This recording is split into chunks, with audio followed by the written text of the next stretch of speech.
السلام علیکم، نئے ویلاگ کے ساتھ میں ہوں خضر کلاسرا، اور ایک امپارٹنٹ ایشو ہے جو کہ آئی ایس آئی چیف کے نوٹیفیکیشن سے حوالے سے ہے، پرائم منسٹر آف پاکستان کے آفس نے کرنا ہے۔ اور 6 اکتوبر کو جو ہے پریس ریلیز جاری کی گئی تھی آئی ایس پی آر کی طرف سے، جس میں بڑی خبر تھی، تعیناتیوں کا اعلان کر دیا گیا تھا، لیڈ چھپی تھیں اخبارات میں، چینلز پہ بریکنگ نیوز چلی تھی، لیکن اس کے بعد جو ہے مختلف مراحل آئے جو میں خود نہیں بیان کرنا چاہتا۔ وہ ہمارے ساتھ ڈیفنس کے سینئر رپورٹر اجاز صاحب موجود ہیں۔ اجاز صاحب، آپ بتائیے گا 6 سے کہانی کیسے شروع ہوئی اور آپ کہاں پہ ہیں؟ کہانی 6 سے پہلے سے چل رہی تھی، اور فوجی قیادت جو ہے وہ پرائم منسٹر صاحب کے ساتھ اس بات پر مشاورت کر رہی تھی کہ D G I S I کس کو ہونا چاہیے۔ 6 اکتوبر کی صبح آرمی چیف صاحب کی ملاقات بھی ہوئی، جس کا پرائم منسٹر ہاؤس نے باقاعدہ طور پر اعلامیہ بھی جاری کیا تھا۔ اس ملاقات میں بھی وہ نام ڈسکس ہوا تھا جو بعد میں پرائم منسٹر صاحب نے جس کو روک لیا، اور اس کا نوٹیفیکیشن اب تک نہیں ہوا۔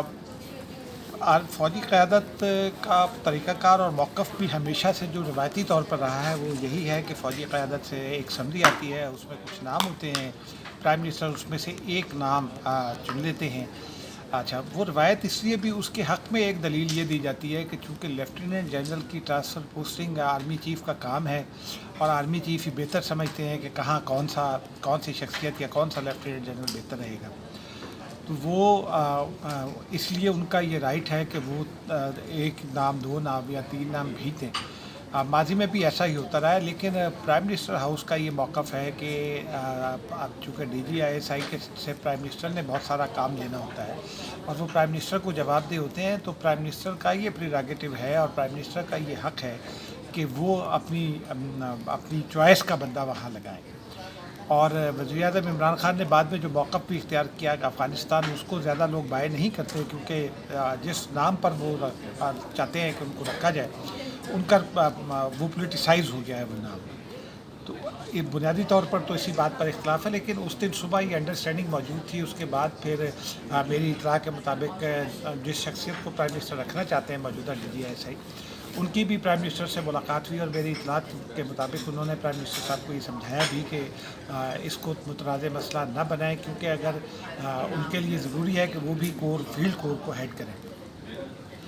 اور جب یہ بات ہو گئی تو شاید ایک پریسٹیج جاری ہو گیا، جس کو پرائم منسٹر نے ناپسند کیا، اور اس کے بعد پرائم منسٹر صاحب نے برملا جسے سیاسی غلطی بھی کہا جاتا ہے، کہ انہوں نے کچھ چیزیں میڈیا میں لیک کروا دی ہیں۔ اس کے بعد پھر کیبنٹ میں ان کا جو ایڈریس ہوا، اس کو وزیر اعظم کے بعد نادان دوستوں نے میڈیا کے ذریعے لیک کروا دیا۔ جو کیبنٹ کی تقریر لیک ہوئی، مسائل اس سے زیادہ بڑھے، اور اس کے بعد پھر پرائم منسٹر صاحب نے کہا کہ وہ انٹرویوز کریں گے۔ وہ جس طرح سے خبر چھپی، اور بعد میں گو کہ فواد چودھری نے اس کی وضاحت کرنے کی کوشش کی کہ نہیں، وہ ایک ملاقات ہے روایتی، لیکن وہ اس طرح سے خبر چھپنے سے معاملات بگڑے، اور پھر یہ کہا جاتا ہے کہ ایک کشیدگی سی پیدا ہوئی۔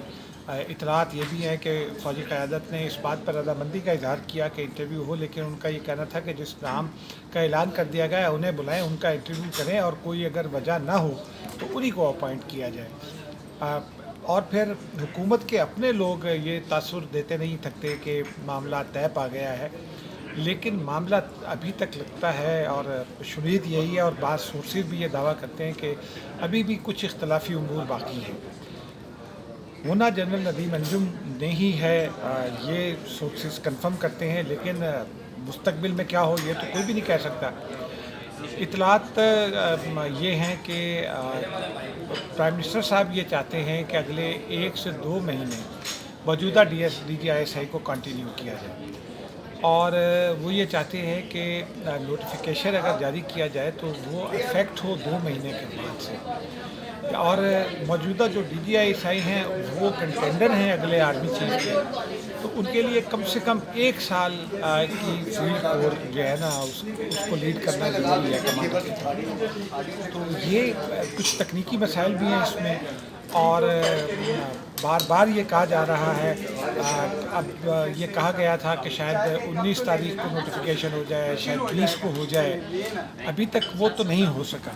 मैडम एक सेकंड होल्ड कीजिए मैम, बड़ी खुशी हुई आपका ये सुन के। मैंने आपको मुबारकबाद पेश करनी थी कि आप और आप जैसे सीनियर लोग और काम करने वाले लोग और हमारे जैसे भाइयों का ख्याल करने वाले, तो हमेशा आपने लास्ट टाइम जिस तरह शानदार अपनी वजारत चलाई थी और जितना काम किया था वो कमेंडेबल है, काबिल। मैं आपसे मिलने आया था। अरे बैठने जाना नहीं है? नहीं, बहुत शुक्रिया।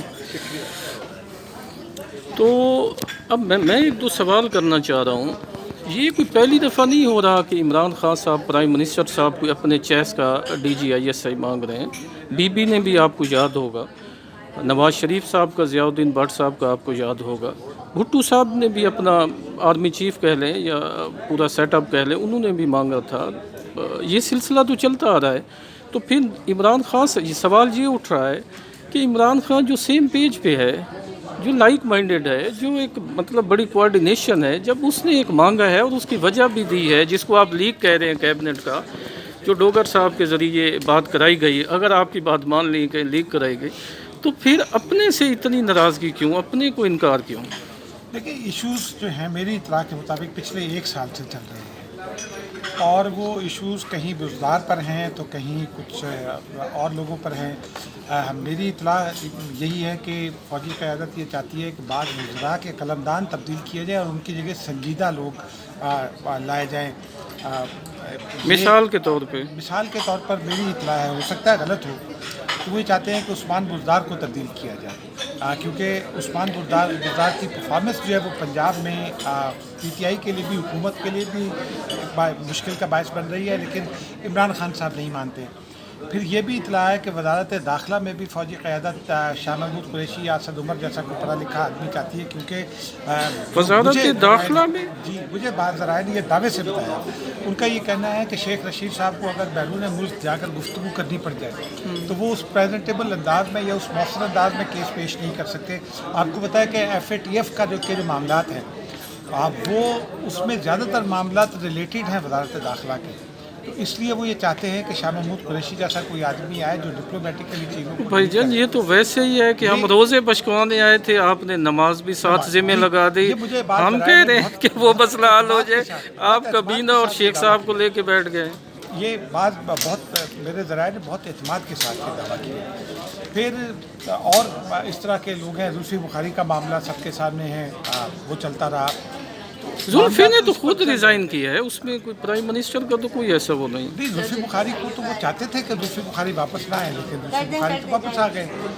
तो इस तरह के मामलात पर बहुत अरसे से फिर और भी कुछ मामलात होंगे जो जाहिर सी बात है पब्लिक पे नहीं लाए जाते, लेकिन एक ज़राए का ये दावा है कि पिछले 1 साल से ये मामला चल रहा था। अब सिर्फ ये हुआ कि जो दरार 1 साल पहले पड़ी थी वो बड़ी वाज़ेह हो गई है, बहुत वाइड हो गई है। दरार है मेरे इतला के मुताबिक, और ख़ुद हुकूमती ज़राए से मेरी बात हुई।